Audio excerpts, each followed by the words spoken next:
क्या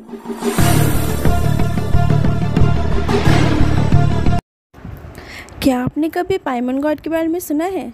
नहीं सुना? तो मैं सुनाऊंगी ना। तो आज मैं जिस हॉरर मूवी को लेके आई हूँ वो पाइमन गॉड पे बेसिस है।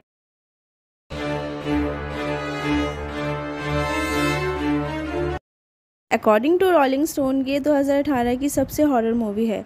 इसके IMDb है 7.3 आउट ऑफ 10 और रॉटेन टोमेटोज़ में 90%। इसके मेटाक्रिटिक स्कोर है 80%। पूरी मूवी एक्सप्लेन करने के बाद मैं आपको बताऊंगी कि ये रियल में कितनी स्केरी है। वैसे मुझे किसी मूवी से डर तो नहीं लगता, फिर भी मैं बता दूंगी। तो कहानी की शुरुआत में हमको एक मिनिएचर हाउस दिखाया जाता है। जैसे ही वो हाउस जूम होता है हमें उसमें ग्राम्स फैमिली दिखाया जाता है।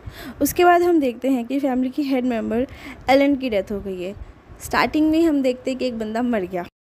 याद तेरी आएगी, मुझको बड़ा सताएगी। एलन की बेटी एनी का पति स्टीव और इनके 2 बच्चे पीटर और चार्ली होते हैं। जहाँ पे चार्ली बहुत अजीब होती है, मीन्स कुछ ज़्यादा ही अजीब होती है। एक तो उसका नाम चार्ली होता है जो कि लड़कों जैसा नाम है, और वो किसी से बात भी नहीं करती और पूरी मूवी में एक ही ड्रेस में रहती है। कैसी अजीब लड़की है। फिर इनको हम एलन के फ्यूनरल में देखते हैं जहाँ पर एनी बहुत सारे स्ट्रेंजर्स को नोटिस करती है जिनको उसने कभी देखा ही नहीं। शायद सब फ्री का खाने आए थे। जब एनी स्पीच दे रही होती है तभी चार्ली एक अजीब सी आवाज़ निकालती है। अजीब सी तो है ही, हरकतें भी अजीब ही करेगी ना। तब हम देखते हैं कि वो कुछ अजीब सी ड्राइंग बना रही है और उनमें से एक अजीब सा आदमी उसको देख के स्माइल कर रहा है। मतलब उसकी लाइफ में कुछ ज़्यादा अजीब नहीं है। कैमरा जब एलन की डेड बॉडी पे जाता है तब हम उसके नेक पे एक सिंबल वाला लॉकेट नोटिस करते हैं और सेम लॉकेट हम एनी के गले में भी नोटिस करते हैं।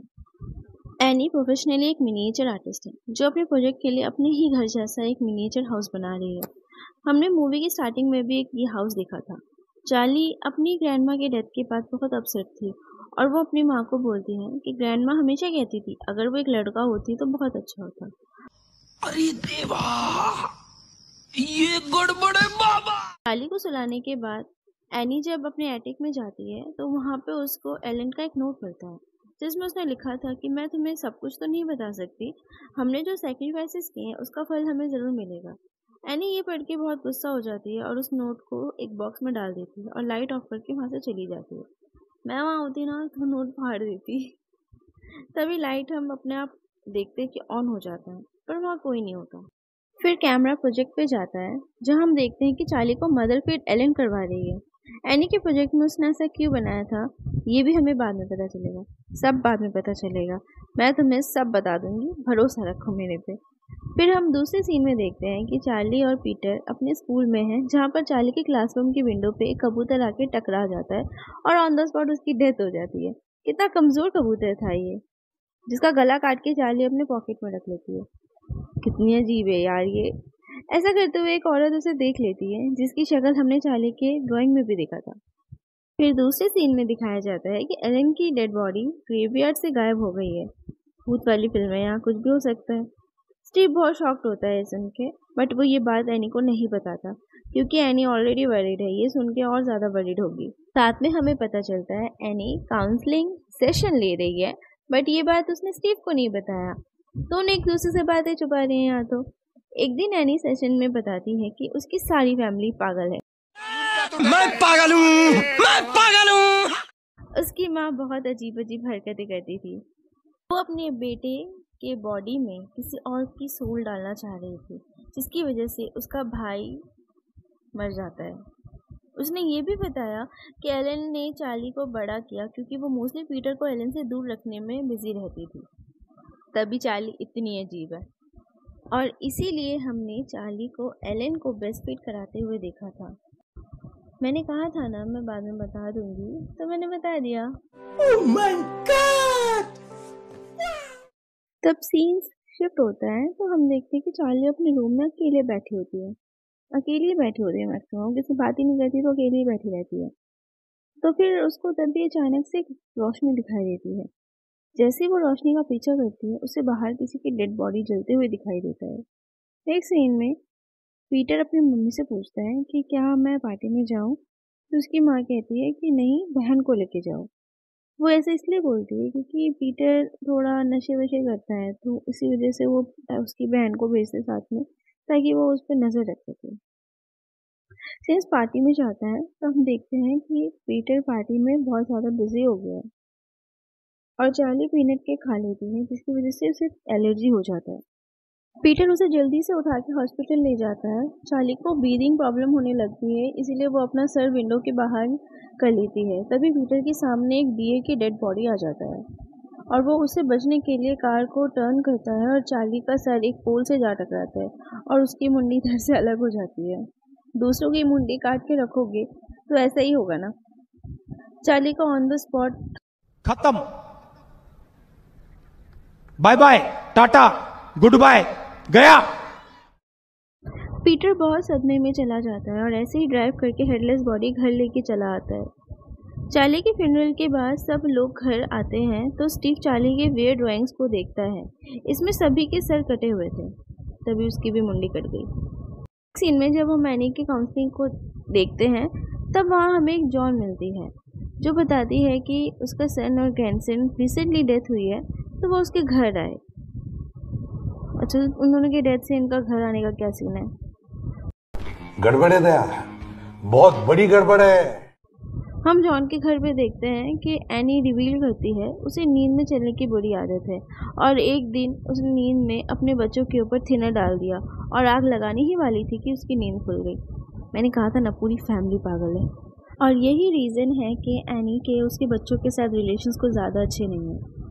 दूसरी तरफ हम पीटर को देखते हैं जो सोते वक्त चार्ली की आवाज़ सुनता है और उसके प्रेजेंस को फील करता है। पीटर एनी पे ब्लेम डालता है कि सब उसकी वजह से हुआ, ना वो उसे फोर्स करता उसे ले जाने के लिए और ना ही वो पार्टी में जाती और ना ही ये सब कुछ होता। नेक्स्ट डे जॉन मिलती है और कहती है उसे स्पिरिट से कम्युनिकेट करने के लिए रिचुअल आता है और उसके सामने अपने ग्रैंडसन से बात करके दिखाती है, जो एनी को थोड़ा अजीब लगता है पर वो अपनी फैमिली को इसी बात के लिए मना लेती है। जब रिचुअल परफॉर्म होता है तो सब कुछ हिलने लगता है। सडनली एनी चार्ली की वॉइस में बात करने लगती है, अमीमोन जुलिका। तभी स्टीव उस पर जल्दी से पानी फेंकता है और वो होश में आ जाती है। उसे ये सब कुछ भी याद नहीं होता। नेक्स्ट डे स्कूल में पीटर को लगता है कि कोई रोशनी उसका पीछा कर रही है। पीटर खुद को मिरर में देखता है तो उसका रिफ्लेक्शन बिल्कुल अपोजिट एक वियर्ड से स्माइल करता है। पीटर डर जाता है और उसके मुंह से सेम चार्ली जैसी साउंड निकलती है। वहीं दूसरी तरफ चार्ली के स्केच बुक में पीटर के स्कैरी पिक्चर्स खुद ब खुद बनने लगते हैं। एनी को घर में सुपरनैचुरल चीज़ें फील होती है। अब थोड़ी देर पहले तुमने सुपरनैचुरल परफॉर्मेंस किए, कुछ अजीब अजीब रिचुअल किए, तो अब वैसी चीज़ें तो फील होगी ना, क्योंकि तुमने तो बुला लिया है जिसको बुलाना था। अब वो तांडव मचा रहा है। फिर वो सोचती है कि चार्ली की स्केच बुक को जला देना चाहिए, तो वो उसको आग में फेंक देती है। जैसे ही चार्ली की बुक जलने लगती है एनी की बॉडी में भी आग धीरे धीरे लगने लगता है। इससे वो बचने के लिए आग को बुझा देती है। नेक्स्ट सीन में हम देखते हैं कि एनी जॉन के घर गई है जहाँ जॉन नहीं है, पर वहाँ अंदर का व्यू दिखाया जाता है जहाँ एक एविल रिचुअल सेटिंग किया गया है और पीटर की फ़ोटो बीच में रखी हुई है। मैंने कहा था इस औरत में कुछ गड़बड़ है। तभी बाहर एनी जॉन के घर के डोरमैट को देखती है और डर के घर चली जाती है और घर पहुंच के हेलेन के कुछ चीज़ों में से एक बुक निकालती है जिसमें उसे सेम प्रिंट दिखता है जैसा उस डोरमैट पे था। उस बॉक्स के अंदर उसे एक और बुक मिलता है जिसमें पाइमन गॉड के बारे में बताया गया था। पाइमन गॉड ऑफ मिस्टीफ है जो कि 8 किंग ऑफ हेल है और बहुत पावरफुल है। ये मेल बॉडी के अंदर ही आना प्रेफर करता है। पाइमन गॉड अगर किसी बॉडी में आ जाए तो उन्हें लाने वाला को बहुत सारे रिवॉर्ड देता है और मनी भी प्रोवाइड करता है।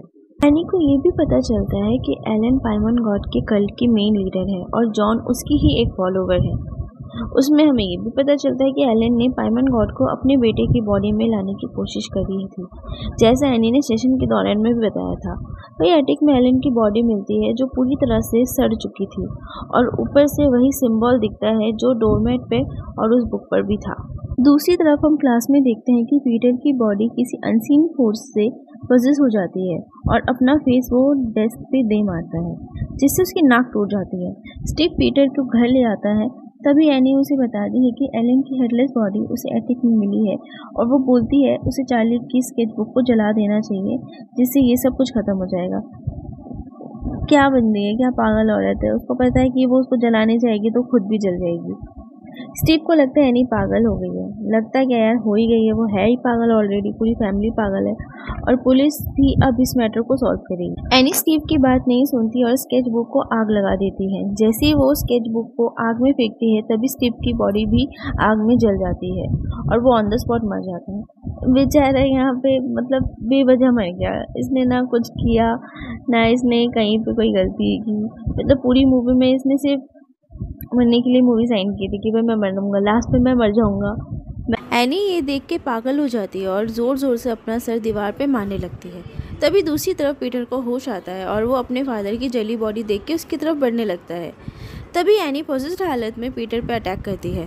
पीटर उसे बचने के लिए अटैक में छुप जाता है।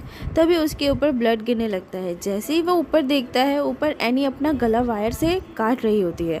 पीटर डर जाता है। तभी उसे उसके सामने कई न्यूड लोग दिखते हैं। पीटर और ज़्यादा डर जाता है और विंडो से बाहर छलांग लगा देता है और जो लाइट उसका पीछा कर रही थी वो लाइट उसकी बॉडी में घुस जाती है। जब वो होश में आता है तो देखता है कि एनी की हेडलेस बॉडी फ्लोट करते हुए ट्री हाउस में जा रही है।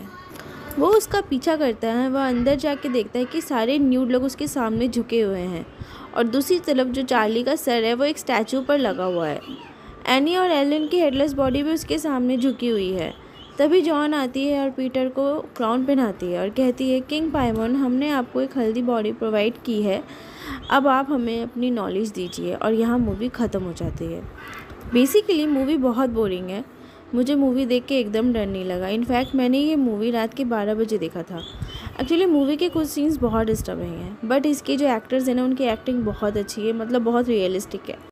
शायद इसके डिस्टर्बिंग सीन्स की वजह से इसे रोलिंग स्टोन में सबसे हॉरर मूवी कहा गया है। प्लॉट की बात करूँ तो मुझे मूवी में सब पागल लगे। एलन शुरू से ही पाइमन को गुड दुनिया में लाना चाहती थी और ये न्यूड लोग के कल्ट के मेंबर्स थे। एलन ने अपने बेटे की बॉडी में इसे डालना चाहा, पर एलन का बेटा ये टॉर्चर सह नहीं पाया और उसने सुसाइड कर लिया।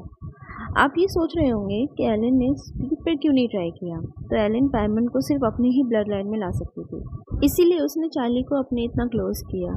क्योंकि एनी अपने भाई वाले इंसिडेंट की वजह से पीटर को एलन से हमेशा दूर रखती थी।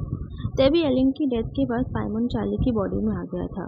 पाइमन अगर किसी की बॉडी में आने वाला होता है तो उसे उसके कुछ सिंबल दिखते हैं, जैसे वो साइन जो एलन के गले में था और वो रोशनी, ये पाइमन के आने के सिंबल है। पाइमन गॉड की बात करूँ तो ये नर्क के 8वें राजा हैं। इनका फेस बहुत ब्यूटीफुल होता है, एकदम फीमेल टाइप, इसीलिए ये मेल बॉडी में ही आना प्रेफर करते हैं। इनकी नॉलेज की बात करूँ तो वो हमारी इमेजिनेशन के ऊपर है। He know everything about earth, water, wind, solar system, planets, universe, जितने भी सीक्रेट थिंग्स हैं, यहाँ तक कि जितने भी हिडन ट्रेजर्स हैं, इनको सब पता है। तभी जॉन कहती है लास्ट में कि हमें अपना नॉलेज दीजिए। आपको अगर पाइमन गॉड के बारे में और भी कुछ जानना है तो आप हमें कमेंट में बता दीजिए, हम पूरी तरह से इसका एक डिटेल वीडियो बनाएंगे। और अगर आपको वीडियो पसंद आए तो लाइक कीजिए। ऐसी ही और वीडियोस के लिए हमारा चैनल सब्सक्राइब कीजिए। Thank you.